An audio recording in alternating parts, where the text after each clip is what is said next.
Good day and welcome back to the Family Cyber Clinic.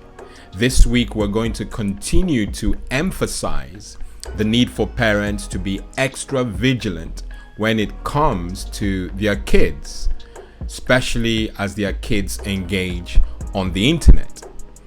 A supposedly popular game is doing the rounds, and we feel as a clinic that we are responsible for bringing this to your attention.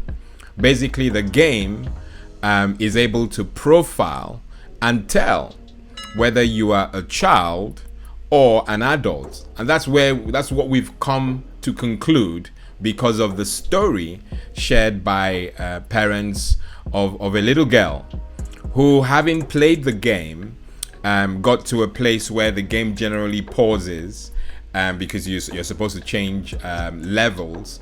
But at that point where it pauses, an ad is served.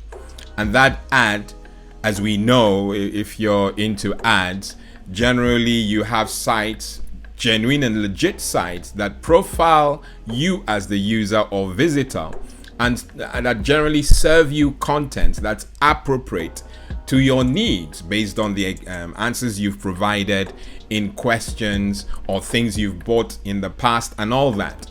But this game particularly profiles you, the player, and it serves you content.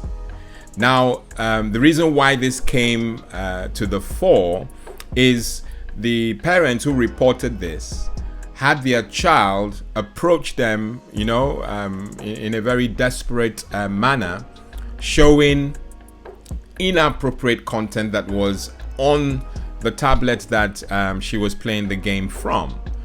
The parents, obviously shocked, had to sit the child down and, engage her, teach her, explain everything to her. And as far as they were concerned, they felt they had dealt with their child sufficiently. But like parents do, they were quite worried, angry, and they decided to get to the bottom of it. So they, as a duo, played the game. And when it came to the pause, where you have to change levels, normally content will be served. But to their utter shock, the content that was served as an ad related to education and agriculture, mom and dad respectively, which is appropriate content based on the profiling. Now, they didn't understand how the child got inappropriate, mature content served to her, but whilst they did the same, they got the right content. Not knowing exactly how to pursue this, they slept for the night, having had a truly troubled engagement.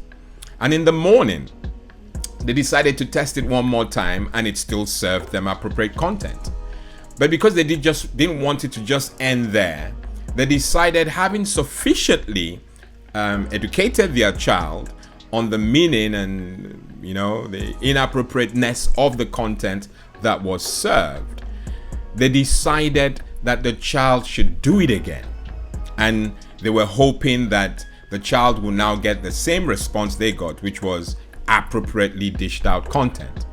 And again, to their utter shock, the child was served inappropriate content, this time even worse than the first. Now, it is incredible that this is happening. And one can only come to one conclusion, or maybe two, that first and foremost, the game is hacked. And somehow, secondly, the game is able to tell if a child or an adult is playing, and is possibly using the camera. Obviously, you can tell from a camera whether it's a child or an adult, or the microphone, the voice. A child sounds like a child, and an adult sounds like an adult. Now, that has prompted the clinic to urgently advise parents on what they should do, to tackle this horrible thing that is happening. I'll leave the name of the game in the description, and hopefully you can keep an eye out and just don't play this game or allow your children to play this game. But what the channel or the clinic is prompted to do is to highlight this to parents urgently. And we urgently ask parents to do the following without any delay. Set up parental controls on all your family devices. Of course, we've mentioned this in most of our videos from the onset. You can look at the playlist that's showing in the info link and consume this content. If you have any questions, comments, please leave them appropriately so that we can address them and fight this, evil, I call it, together. So set up parental controls on all your family devices, your smartphones, your tablets, your game consoles. Set them up. And I know I've left out a few on that. Even your laptops, your computers, anywhere that we use to engage on the internet has to be locked down with parental controls. Okay, the second, encourage your young ones to bring to your attention anything they see on the internet that they don't understand. Anything that goes against the framework of the family needs to be explained.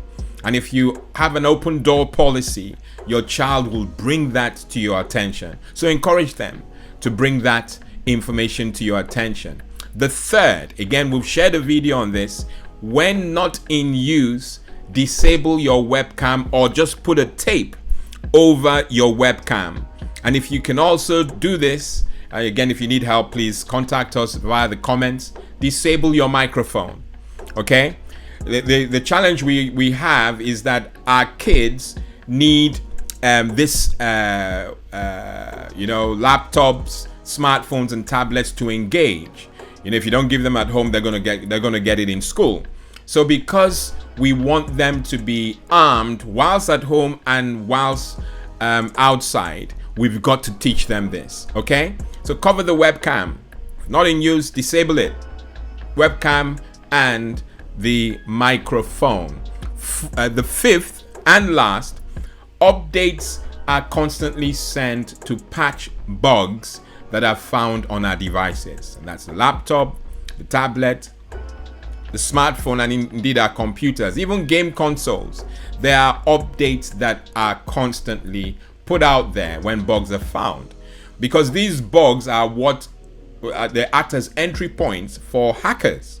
So if you don't tighten your system or lock down your system by applying these bug fixes, you remain vulnerable. So with so much urgency, do these 5 things. I'll go over them again. First, set up parental controls. Second, encourage your young ones to come to you when they engage or see content that they don't understand. The third, cover your webcam when not in use. You can put a tape, or you can get the bits that are sold on Amazon, for example, just to cover your webcam appropriately. The fourth, disable your microphone when not in use.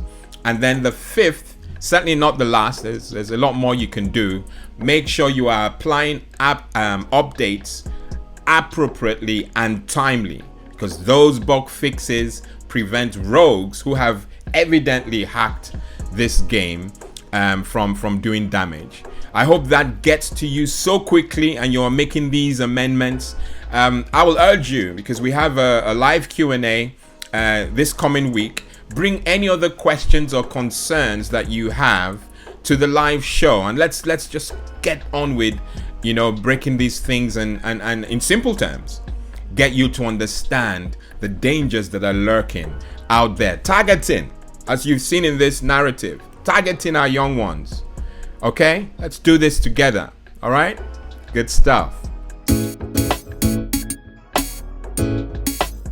In the clinic news this week, again, this seems to align with the story that I've just shared. Whenever the government, whenever the appropriate bodies are doing the right thing. I remember when copper came out to protect our kids, I was all over the place. I was just so happy.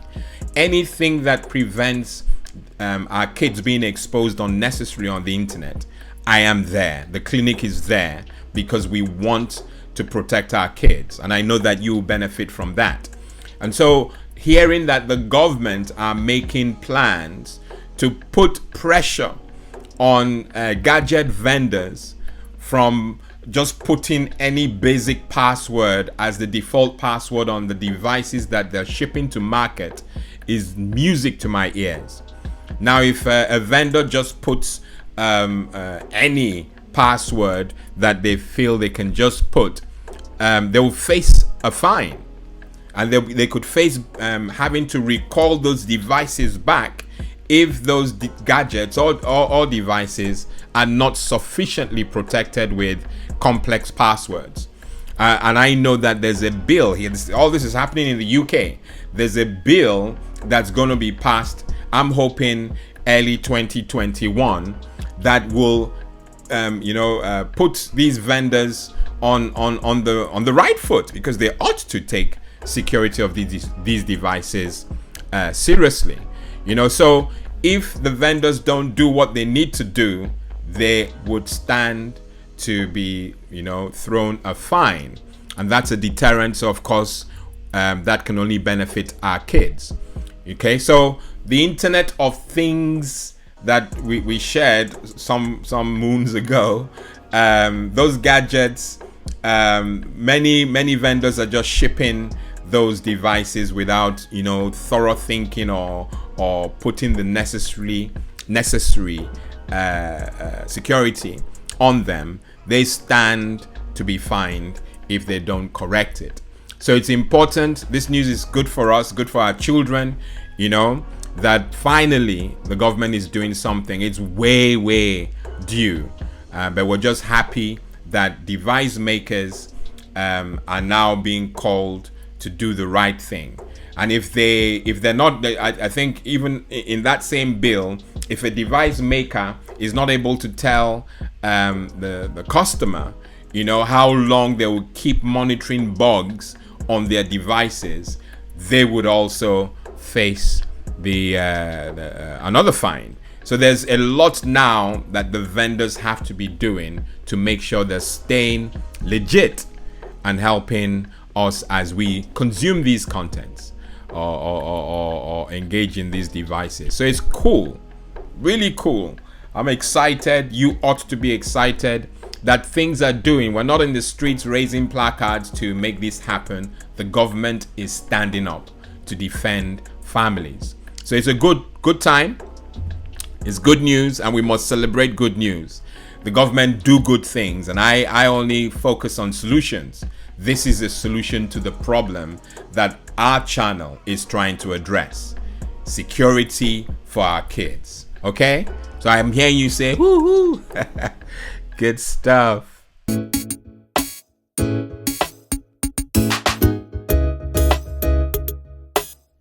The PowerPoint for this week. Point your kids in the right direction. When they're old, they will not be lost. I'm your host, Cyber Pastor Lawrence Edem. Until next week, and please make sure you attend the live Q&A. Until then, God bless and goodbye.